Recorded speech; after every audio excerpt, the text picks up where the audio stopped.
Hello, I'm Don Senerath, Georgetown ESADE Global Executive MBA, class of 2009. I am the current General Manager of International Computing, a software as a service firm that I founded. Behind me is Miami Beach, Florida, on the epicenter of the U.S. housing bubble. U.S. housing, of course, is in a precarious spot. Despite record low mortgage rates supported by the Fed buying of MBS, financing is very tight with loan approval processes long and difficult.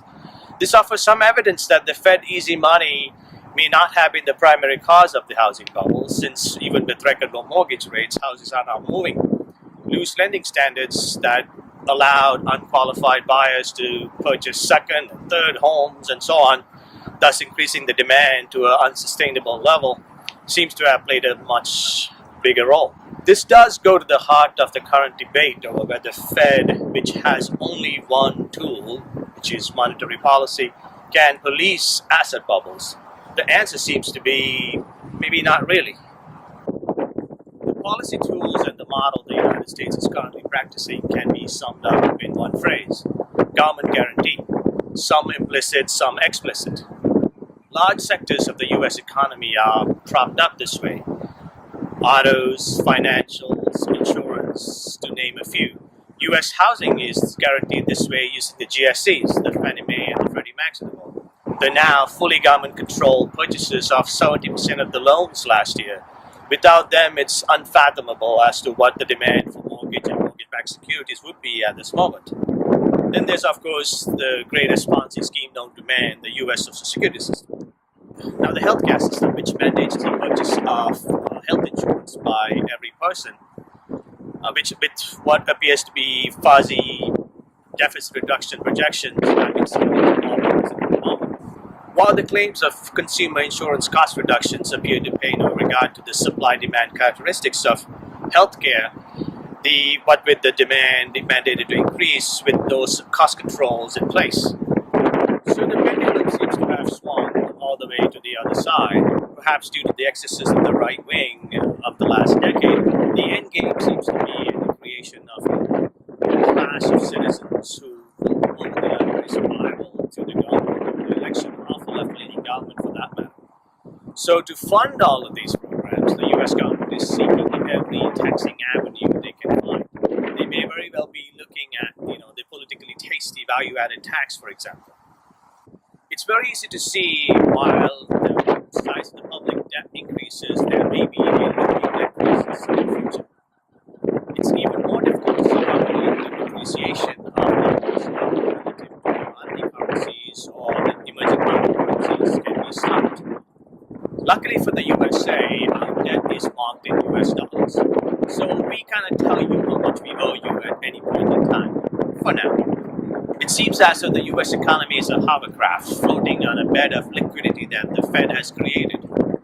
As Wall Street have become highly profitable again, the power struggle is going on between Washington and Wall Street, bogged down with ambitious, complicated reform efforts and class warfare. Washington is being viewed as a overhang risk to business instead of the great savior it was in the middle of the crisis. Meanwhile, the CEOs who cut SG&A through layoffs in the middle of the crisis have found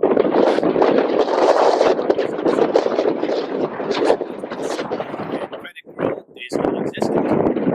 This is a tremendous short-term positive for the U.S. economies. Flush with cash, large U.S. multinationals can now borrow at a lower rate than the U.S. government. CEOs will do whatever it takes to hang on to these hard-earned operating margins. This does not bode well for bringing down the U.S. unemployment rate significantly in the near future. But with 9.7% unemployment and elections coming up, Congress will say to Bernanke, in the words of our coach in the Fed, President, well, as the politicization of the Fed continues, I would expect no serious tightening from the Fed until it gets enough political power, which will not happen until the unemployment rate hits a number somewhere in the 7% range. Well, that could easily take 2 more years, and the inside of the ending of support for the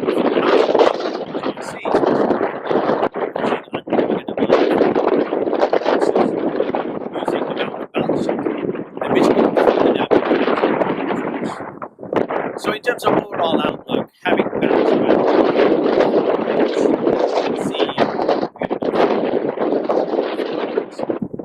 Wall Street reasserts its power through cheap money profit, it seems that we have missed a great chance to do meaningful reform. And since monetary easing is viewed as essential for bringing down the unemployment rate, the government will only make Wall Street more powerful by giving it the very thing that Wall Street needs for a long, long period of time. Some economists may point to the steepening of the yield curve as a sign that growth is returning. However, there are two ways to think about this. The long end can be raised by investors' lack of appetite for long-dated debt. At the same time, the short end can be lowered by investors rolling over to shorter and shorter-term maturities. This is a way of keeping their options open on US dollar-denominated debt. Having said that, the wholesale dumping of US debt by the Chinese seems unrealistic. While as bad as things are, the US appears to be in the best shape of all the large importers of Chinese goods, whose currencies China must buy to hold down the yuan. Yes, that's manipulation in my book. Maybe it's China's diversification strategy, or maybe not, but the commodity markets seem to be levitating, especially copper. Perhaps this is because of inflation's expectations are rampant, or is copper the next bubble? It remains to be seen.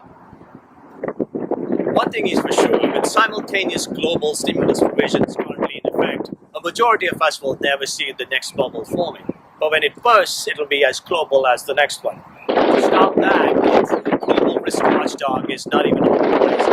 And perhaps could be designed